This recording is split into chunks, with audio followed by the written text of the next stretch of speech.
Salut tout le monde, j'espère que vous allez bien. Moi, aujourd'hui, ça va top. Ça faisait un moment que je voulais vous parler de l'archétype du gentil garçon. Et ça tombe bien parce que hier, le docteur Jordan Peterson, il a sorti un podcast exactement sur ce sujet.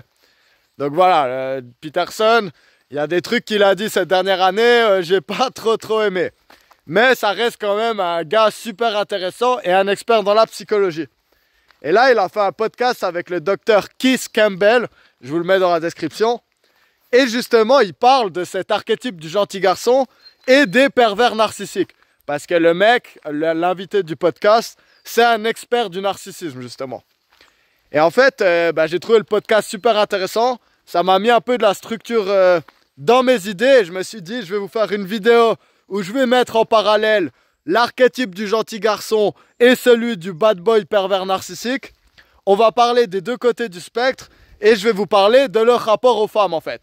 Et de la célèbre maxime, pourquoi on dit que les gentils garçons ils finissent toujours derniers ou que les gentils garçons plaisent pas aux femmes. Tout ça c'est dans cette vidéo et j'espère qu'elle vous plaira. Allez, c'est tout de suite. J'aimerais déjà commencer par vous parler de l'archétype du gentil garçon.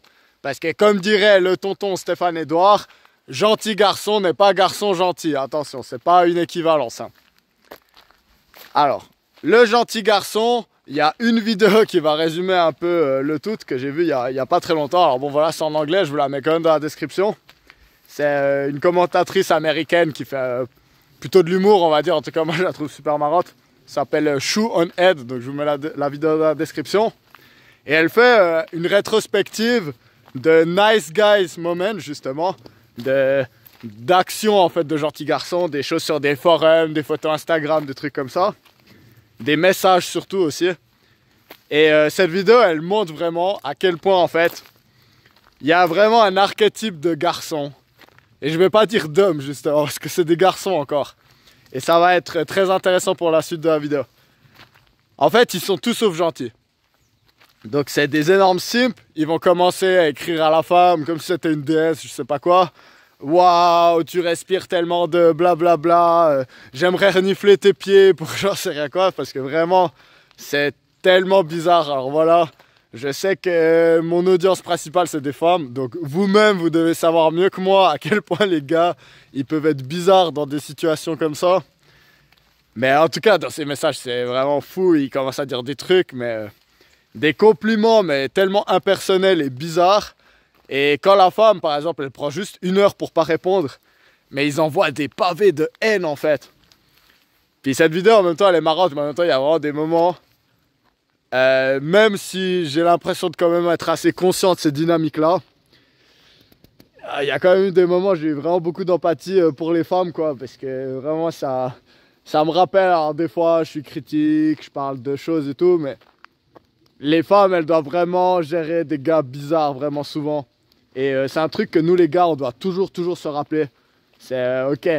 Oui, des fois, il y a des préjugés, des mécanismes de défense et tout. Mais il faut se rappeler le nombre de gars bizarres et à quel point ça peut marquer, en fait.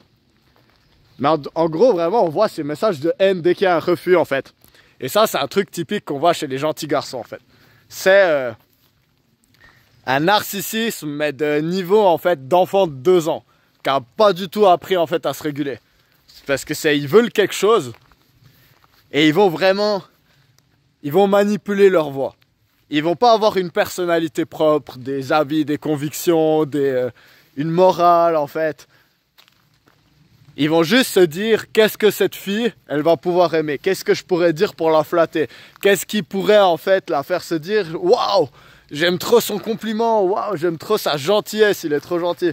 Parce qu'il va proposer des services, des choses comme ça, le gentil garçon. Mais tout ça, c'est pas par gentillesse. Parce qu'il le fait vraiment, mais pour le mécanisme le plus profond, en fait, du cerveau reptilien, qui est vraiment, peut-être ça serait la survie, le premier, éviter le danger, le deuxième, c'est se reproduire, hein, c'est comme ça. Et du coup, en fait, ces gars, ils sont vraiment sneaky. Donc moi, souvent, je le dis, c'est... beaucoup d'hommes féministes, par exemple. Je dis pas des hommes qui ont des convictions féminisme, qui croient en l'égalité, qui croient au respect des femmes et tout. Je parle vraiment du type engagé, qui va vraiment montrer, qui va partager les trucs sur les réseaux et tout. Voilà, je dis pas, il y en a des, moi j'ai des potes, ils sont très actifs là-dedans. Et puis sincèrement, je le pense, ils le font vraiment par conviction qu'il y a des luttes qu'on doit encore mener pour les femmes. Et je pense que c'est honorable. Mais il y en a des autres, c'est vraiment juste pour être lèche-cul en fait.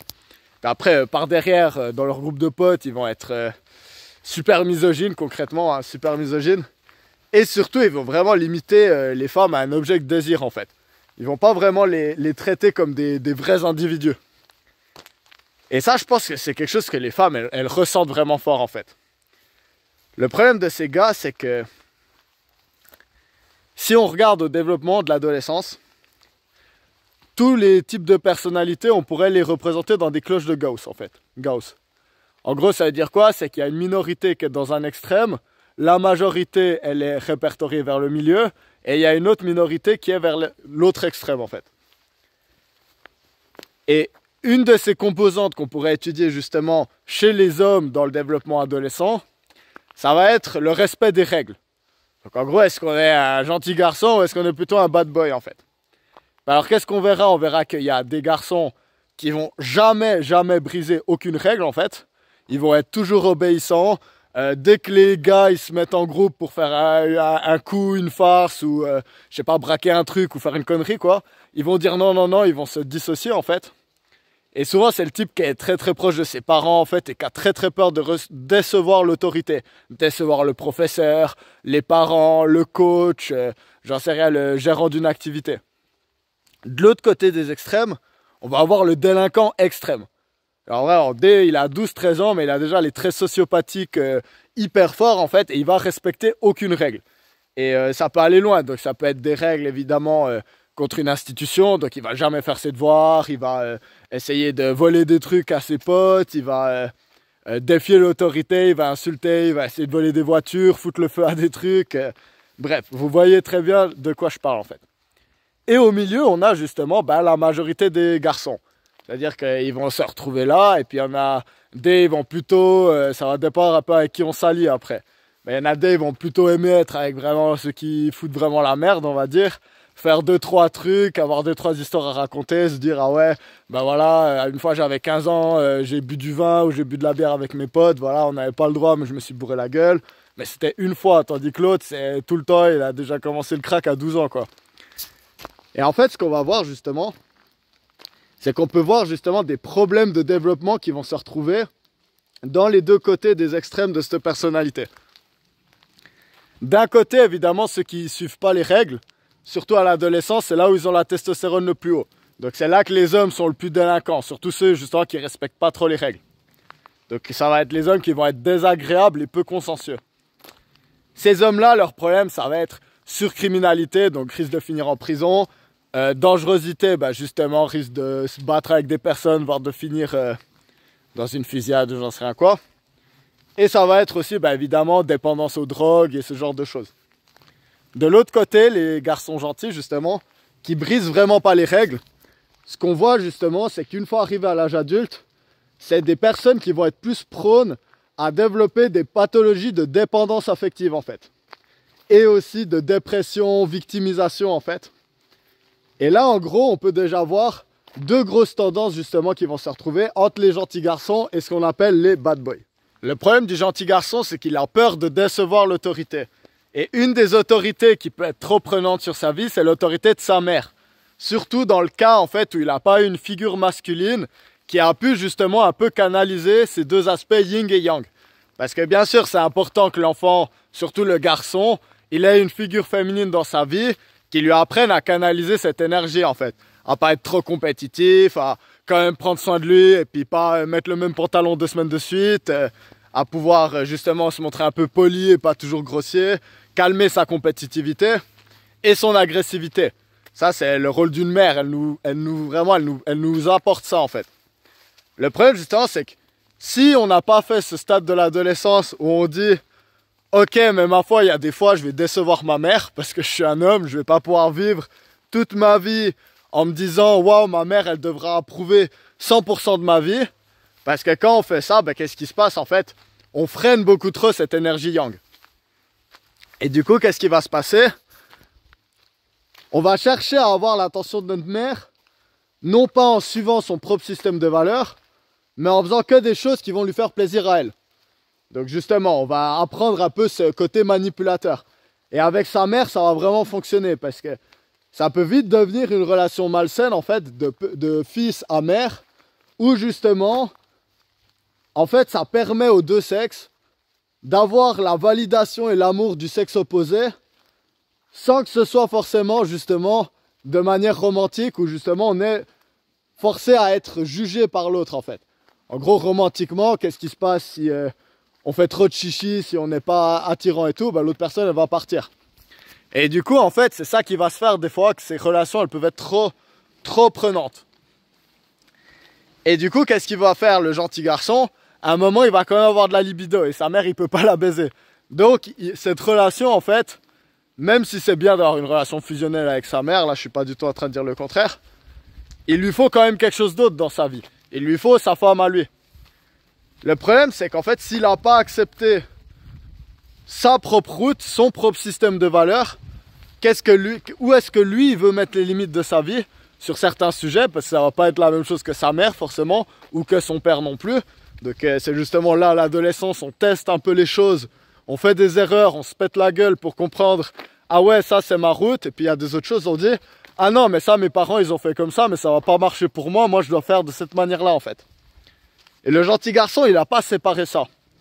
Et du coup, le gentil garçon, il va traiter les femmes romantiquement comme il traiterait sa mère.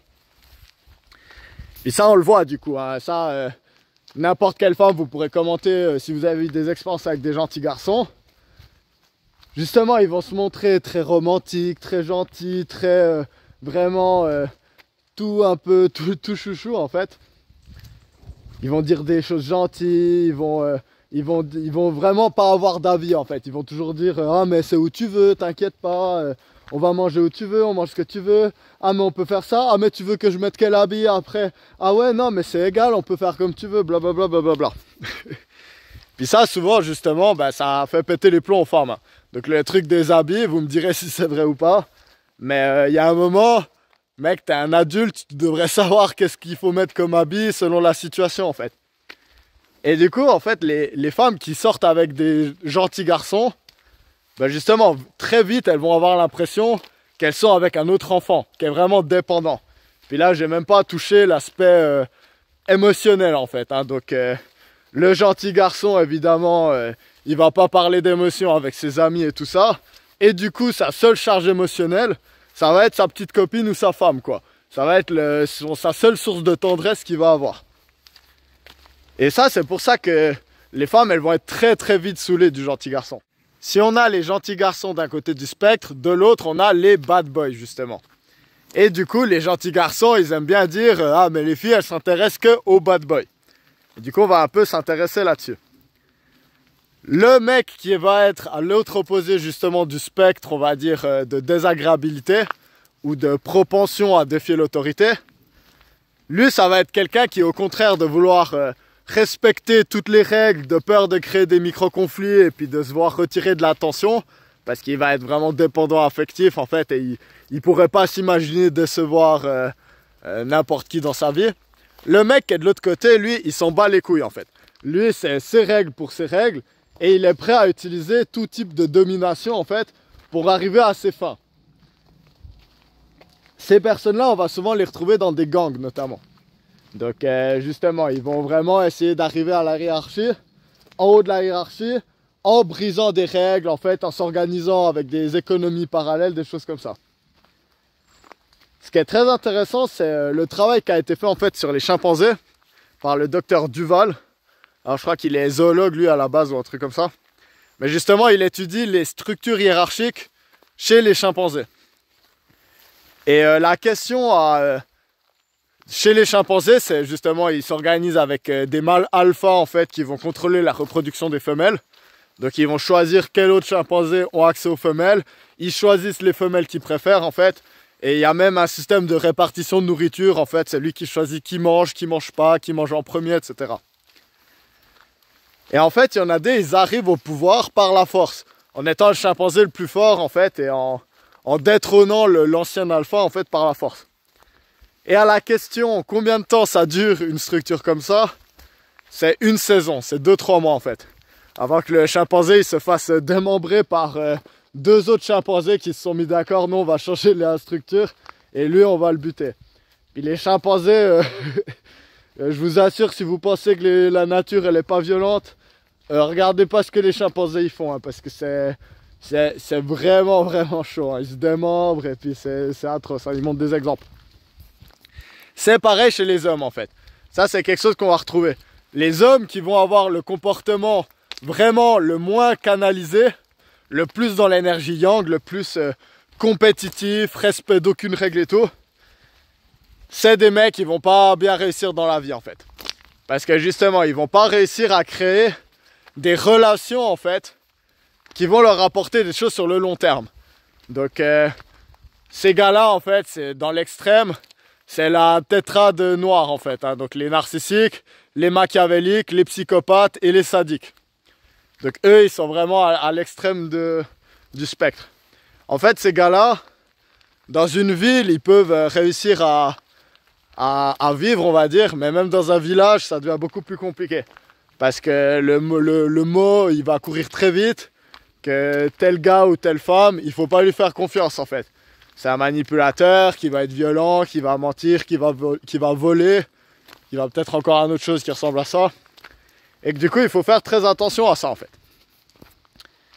Et du coup, qu'est-ce qui va se passer avec ces personnes et pourquoi ces personnes elles plaisent autant aux femmes? Le garçon qui est trop gentil en fait, son problème c'est qu'il va pas avoir assez d'énergie yang, d'énergie masculine en fait.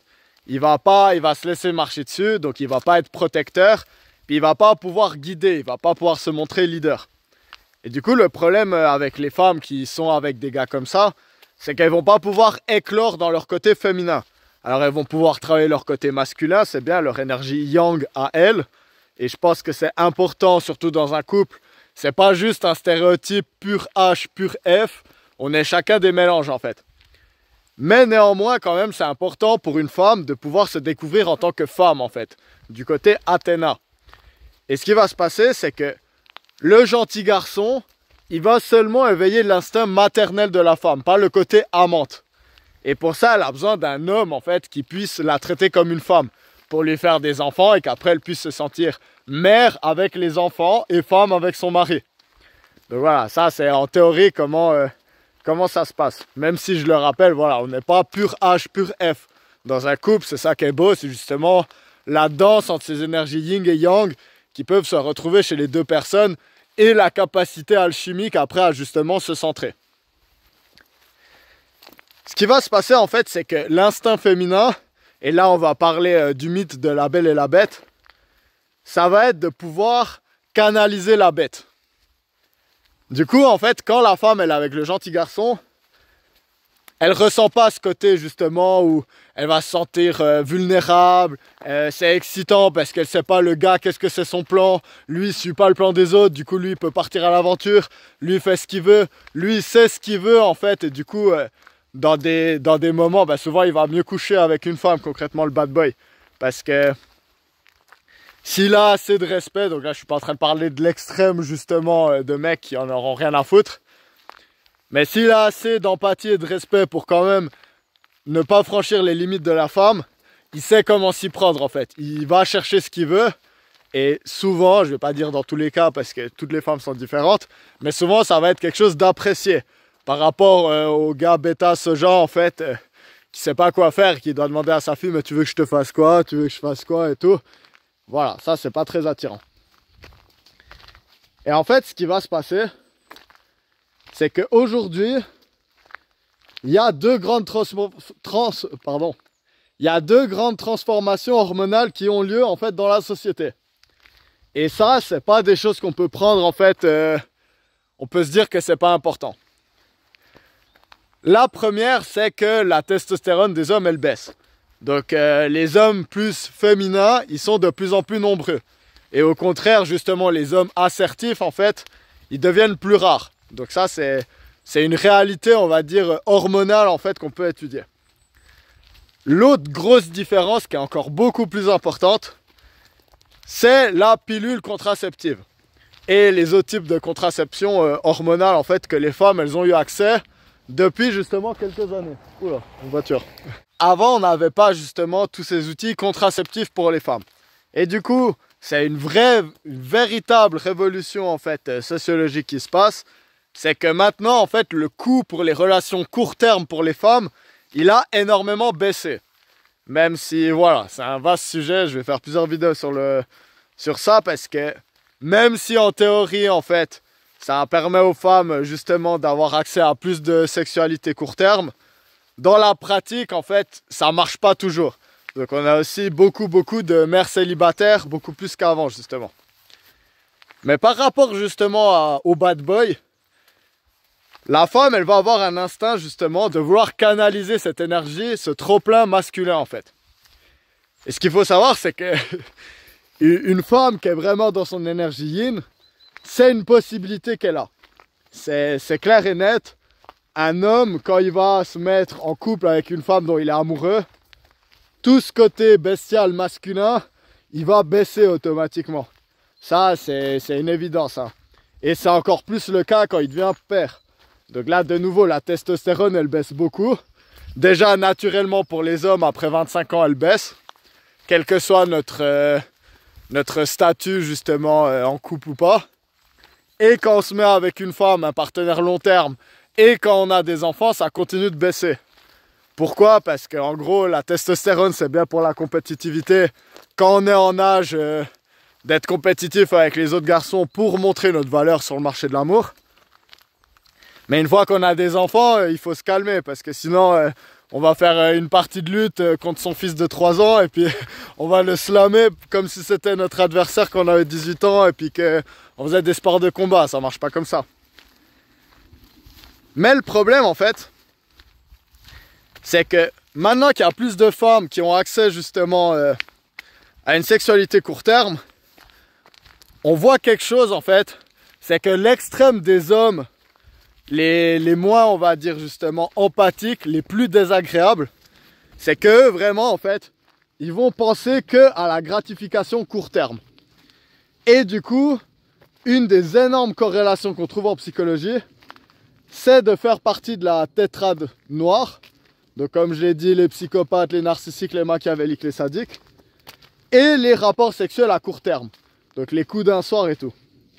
Et du coup, ça c'est un gros problème que les femmes elles retrouvent maintenant en fait.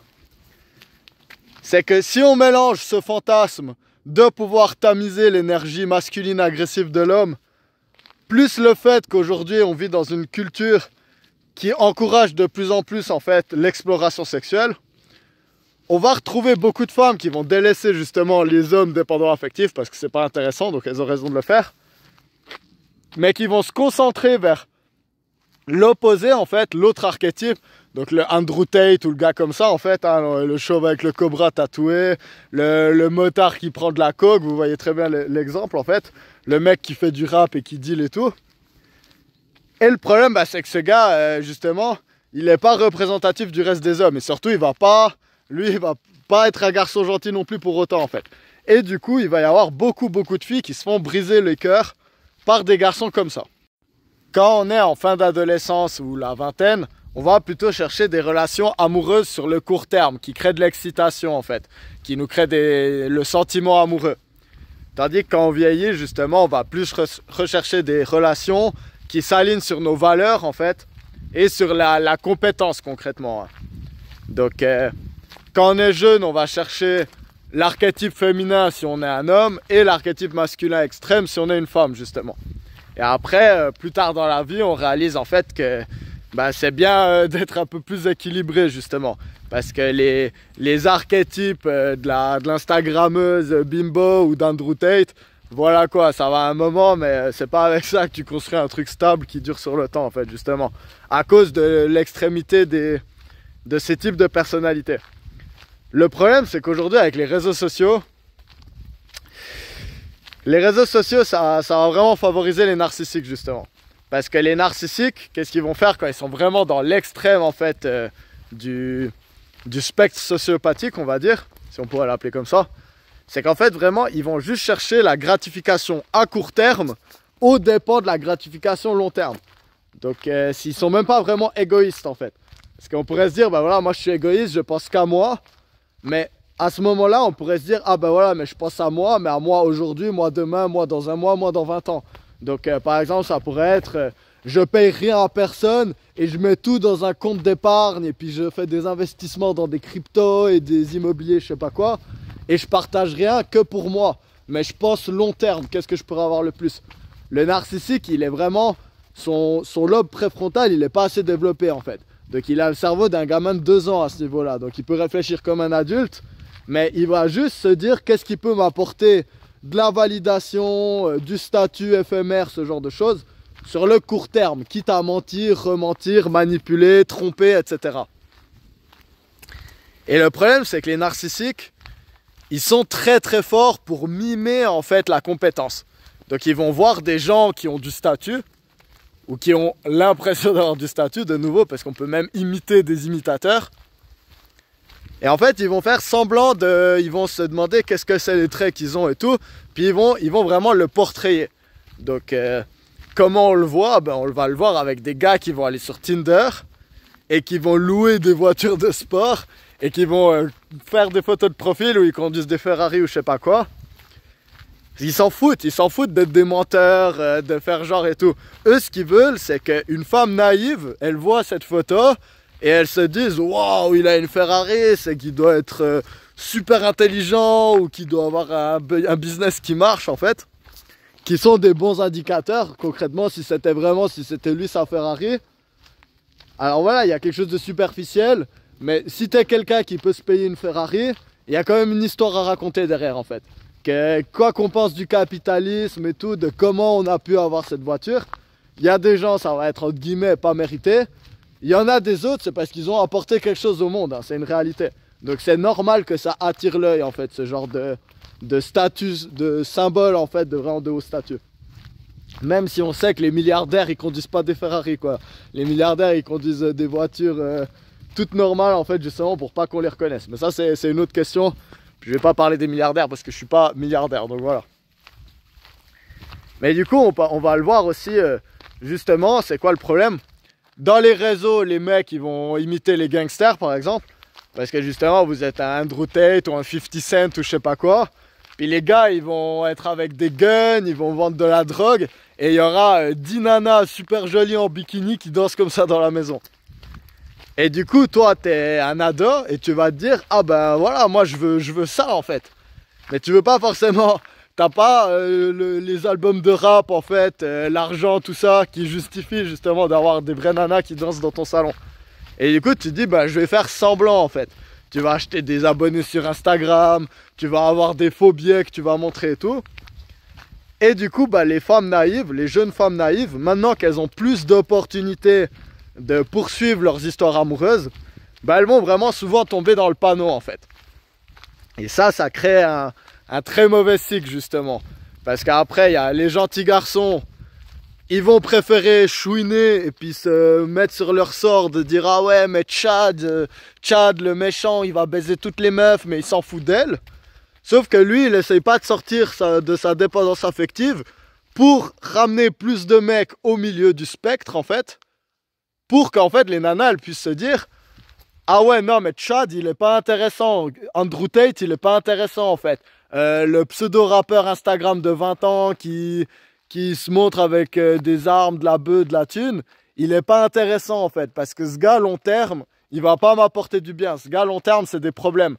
Par contre au milieu de la distribution, bah là on trouve plus de mecs, ça serait ça le but en fait des gars, c'est que les mecs qui sont dans l'extrême justement de l'agressivité et tout, ils aient une épiphanie spirituelle ou un truc, ou qui rencontrent vraiment une femme qui leur fait se dire ok, faut que j'arrête de faire le bouffon, maintenant il faut que je revienne vers le milieu. Ou alors justement, il faut que les mecs qui sont les gentils garçons, ils fassent ce développement en fait personnel de pouvoir décevoir symboliquement leur mère en fait, de pouvoir créer leur propre système de valeurs, de pouvoir justement des fois se montrer plus leader, avoir eux-mêmes leur objectif, comprendre c'est quoi leur rêve, puis poursuivre leur rêve en fait, au lieu de poursuivre les nanas. Parce que voilà, ça je l'ai déjà dit, poursuis les nanas elles vont te fuir, poursuis tes rêves et la nana qui croit en toi, elle va te poursuivre. Puis ça c'est ce que les gentils garçons ils devraient se dire, au lieu de toujours vouloir essayer de satisfaire les besoins des meufs pour les manipuler dans leur lit en fait. Donc voilà, je le répète une dernière fois, il y a une corrélation claire entre propension à avoir des relations sexuelles rapidement dans une relation et les traits de psychopathie, sociopathie, etc. Donc si je pouvais donner un conseil aux femmes justement, donc loin de moi l'idée de vous dire quoi faire de votre corps et de votre intimité. Moi ça là-dessus je suis assez absolutionniste. Pour moi deux adultes consentants ils font ce qu'ils veulent.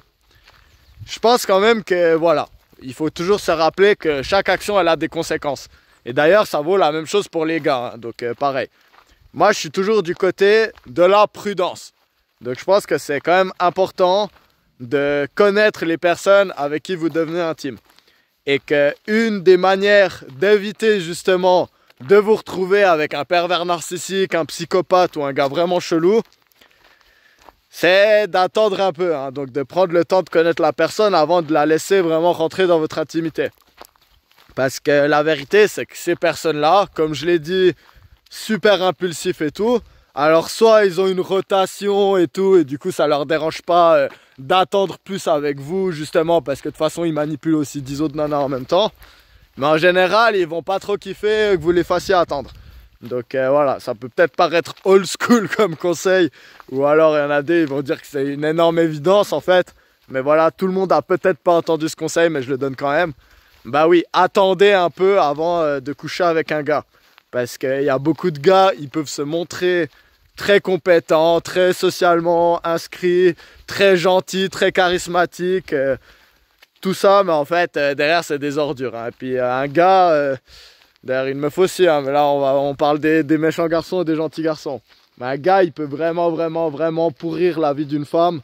Et beaucoup de femmes, elles ouvriront plus jamais leur féminité parce qu'elles l'ont ouverte au mauvais gars qui a laissé la fleur s'ouvrir, qui a pris tout le fruit et puis qui l'a piétiné par terre après. Donc voilà, l'autre conseil que je donnerais quand même, qui est super important, voilà, c'est un autre conseil assez général, mais ça permet aussi beaucoup d'éviter... ces situations intimes un peu avec les mauvais gars, c'est quand vous apprenez à connaître une fille ou un garçon, il faut pas boire d'alcool. Donc voilà, l'alcool c'est le départ de toutes les mauvaises situations intimes. Je vais pas dire toutes parce que c'est pas vrai, mais c'est l'éléphant dans la pièce qu'on discute pas en fait. L'alcool ça baisse nos inhibitions, hein. Donc moi je suis un gars timide, je connais ça. L'alcool et les drogues, c'est clair, ça ouvre, ça permet d'aller parler, ça permet de ne pas avoir justement de peur sociale, d'anxiété, de pouvoir dire « Ah ben tu me plais » et tout. Mais ça fait aussi beaucoup de mauvaises décisions. Donc là-dessus, moi, voilà, de nouveau, je suis un peu vieux jeu. Mais rappelez-vous vraiment, voilà, moi je pense qu'avec son copain, sa copine qu'on connaît depuis longtemps, boire une bouteille de vin et puis un peu se laisser aller et tout, c'est super cool. Donc voilà, moi là-dessus, je vais pas faire le gentil garçon, tout ça, j'ai tout. Moi aussi, j'ai ce côté-là un peu. Mais je vous dirais quand même que c'est pour éviter les mauvaises expériences. Si vous limitez ça dans la partie où vous essayez de connaître quelqu'un, vous aurez les idées beaucoup plus claires. Et puis ça vous permettra de faire les choses avec des personnes que vous ne le regrettez pas. Parce que, ben voilà, c'est juste statistique. Si vous allez sur les applis de rencontres et que vous faites des rencontres et des rencontres et des rencontres, peut-être vous tombez sur 4, 5, 6 gars de suite que, ben voilà, c'est juste une partie cool, où vous kiffez, vous faites un truc et puis après vous dites au revoir, il n'y a pas de souci. Le jour où vous tombez sur le mauvais gars, voilà, j'ai pas besoin de vous l'apprendre, c'est vraiment pas marrant. Donc restez toujours quand même du côté de la prudence là-dessus. Le dernier conseil qui est donné dans le podcast que je trouve vraiment intéressant, c'est justement... Il y a la phase enfant où on est totalement dépendant affectif. Il y a la phase adolescente où on va apprendre un peu à justement franchir les règles et un peu tester les limites justement, jusqu'où on peut aller et tout. Et après, il y a une autre phase encore que tout le monde n'arrive pas à cette phase, mais ça serait la phase adulte. Et la phase adulte en fait, c'est justement là où on a cette partie du cerveau qui se développe le plus. C'est quand on comprend en fait que le statut, que la réputation, c'est pas quelque chose en fait qu'il faut essayer de fake, qu'il faut essayer d'imiter. La réputation, c'est quelque chose qu'il faut essayer de gagner honnêtement. Et ça, comment faire? Bah, il faut mener des relations qui ont du sens. Et il faut vraiment aller dans le côté de la relation. Donc il faut pas penser qu'à soi, mais il faut penser justement à donner du crédit aux autres. à essayer de vraiment comprendre qu'est-ce que l'autre il a besoin. Dans le podcast, il donne l'exemple du quarterback leader justement de l'équipe. Et l'équipe elle gagne le championnat et le quarterback c'est une superstar. Bah, toutes les personnes ils veulent soulever le quarterback et puis le faire sauter parce que c'est le champion. Et il y a à côté, je sens, c'est ça qu'il faut chercher en fait. Il faut être tellement fort qu'après, une fois qu'on gagne et qu'on est vraiment félicité, le quarterback champion, parce que c'est pas un escroc, il y a les quarterbacks escrocs, mais lui pas. Qu'est-ce qu'il dit? Il dit on a gagné parce que c'est mes coéquipiers en fait qui m'ont permis de faire mon travail. Sans eux, j'aurais jamais pu en fait. Et ça, c'est vraiment la place du leader. Donc le leader, justement, on en revient à l'exemple des chimpanzés. C'est pas juste le chimpanzé qui va prendre le pouvoir pour lui, s'accaparer les meilleures femelles, s'accaparer les ressources et martyriser les autres. Le chimpanzé qui va rester alpha le plus longtemps, il va avoir des très grandes compétences sociales déjà avec les femmes, avec les autres chimpanzés. Il va distribuer en fait des relations pour pas qu'il y ait des chimpanzés qui soient seuls, à part les chimpanzés cassos, parce qu'il y aura toujours des chimpanzés cassos. Mais voilà, c'est ça qu'il faut aspirer en fait. C'est quand l'équipe elle gagne, c'est dire c'est grâce à mes coéquipiers. Et quand l'équipe elle perd, c'est dire c'était de ma faute en fait. Alors qu'on sait tous que c'est quand même lui qui a le mieux joué. Donc voilà, c'est ça l'archétype qu'il faut viser. Il faut avoir en même temps cette compétition qu'on va s'appliquer à soi-même pour aller chercher ses objectifs. On veut gagner dans la vie. Donc voilà, l'équipe de football, c'est une analogie qu'on va retrouver partout, au travail, dans sa famille, avec ses amis.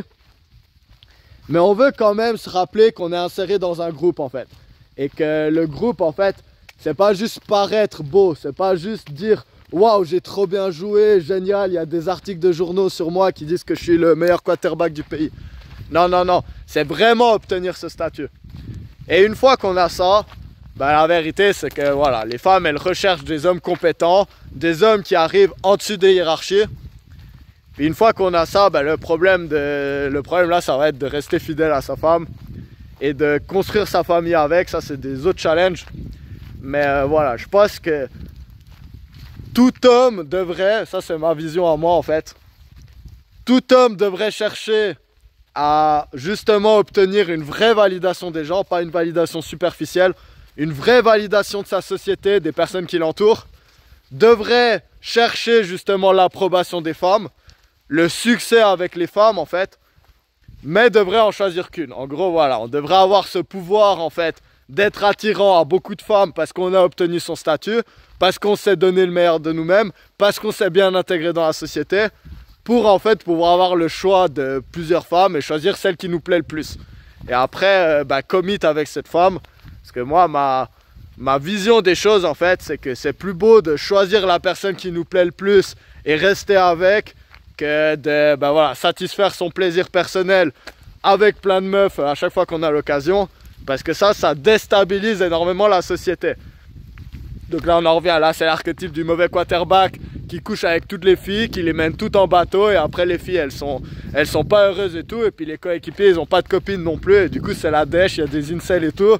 Voilà, on veut pas être ce gars, on veut être le quarterback qui va avec celle qui lui plaît le plus, et après voilà, les autres c'est avec respect, c'est des sœurs, et nos potos ils ont aussi l'occasion après d'avoir une copine. Donc voilà, ça c'est le mot de la fin pour la vidéo.